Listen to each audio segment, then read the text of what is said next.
Hey everybody, it is me. I'm back. Um, Feeling good actually.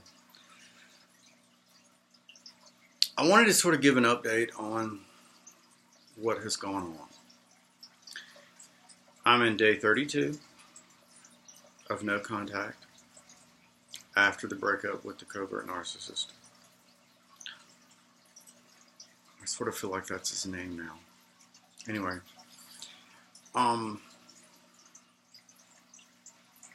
and I'm making this video basically for those of you who are sort of at the front end of that, to just tell you you need to block yourself off from his access or her access, whatever it is.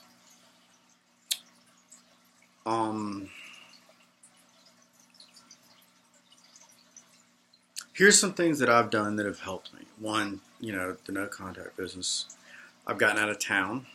My office, I work from home most of the time, but my office is, out of town, so I can easily do that. I don't usually do it, but I've gotten out of town. It changes your whole orientation, just your surroundings, all that kind of stuff.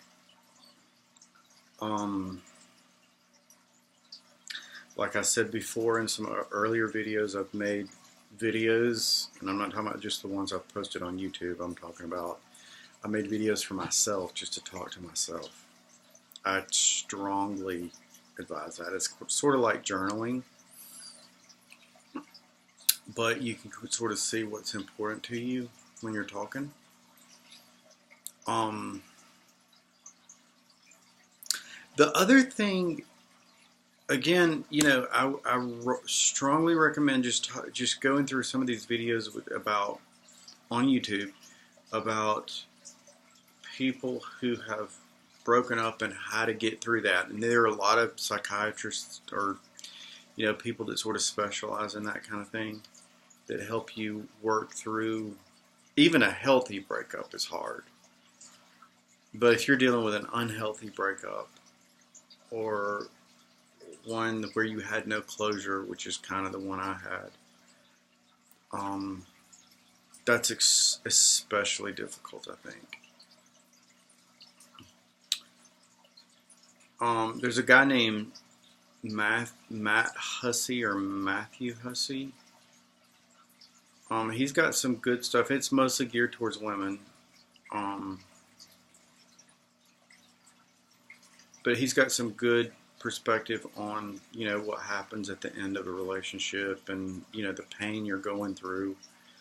And he's only dealing with like real healthy type stuff, but, he's not dealing with like pathology. But you still feel that pain. I would strongly recommend, listen to him. If you're a woman, you're really going to love it because all of his stuff is geared towards females. But I'm at day 32. Now, I was still in contact with him for about 10 days, 2 weeks maybe, after we officially broke up. And it was just turning over my head, and I was watching all the stuff that's on the YouTube about how you've got to go no contact. But I didn't trust it. And I should have.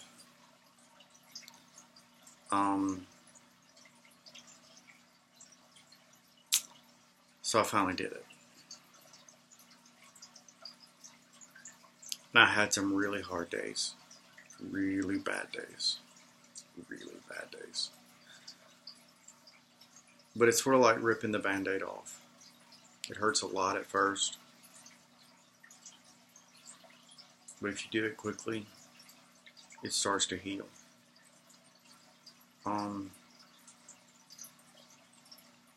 Then about it wasn't 2 weeks, it was probably 3 weeks in, maybe not quite 3 weeks. I caught myself smiling, and I wasn't expecting it. I mean, I just realized all of a sudden I was smiling. And then I started thinking, I haven't honestly and organically smiled from within myself for months. And I'm talking about the months that I was involved with him. I would smile to participate in a conversation, and I didn't realize that I was, it was a pro forma type thing.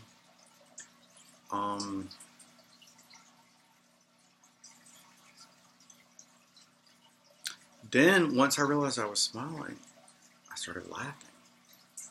And I hadn't laughed in ages. Now, for those of you who are going through, this kind of stuff, I was only with this guy for like 6 months.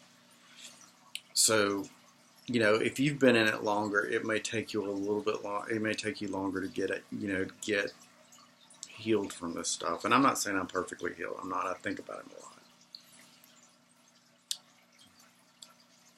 But it happens. And that's what I'm here to tell you. It actually happens. I mean, you are going to heal. You are going to be okay. But don't let... You're going to be there faster if you don't keep letting that angst and craziness into your life that they bring. And I can't stress it enough. Get yourself protected so you can heal. It's like putting a bandage on your heart when you don't let them around it. If you've got an open wound, you've got to protect that wound while it heals. And you're not being mean. You can't do anything for anybody if you're wounded. Well, you can't do much for anybody if you're wounded. You're going to be able to do a whole lot more for all the people that are around you that are caring for you, that you care for, if you're healthy and whole. The other thing that sort of happened to me, now this may be my thing, I don't know if it would happen for other people, but now, as I look back on it, it's kind of like I'm reading a fairy tale. I can remember a certain event or activity that we did together, and it's like I'm looking at a golden book. You open it to that page, you read it, it's always going to be the same. You close the book, it's never going to change. I don't know if that's healthy or not, but it helps me. So, I'm trying to think what else I've done. Now, I've got some really good friends that was particularly one that sort of knows a little bit of my history, so I'm not having to go through this, by myself. And she's pretty, wise and has been through a lot of stuff. Nothing like this, but equally difficult stuff in a different way. So she understands that. So that's been nice. It's not been nice. It's been extremely helpful to have.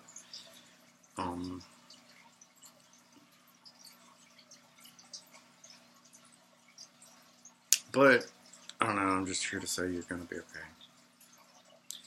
Block it. Put the bandage on your heart so you can heal. More later.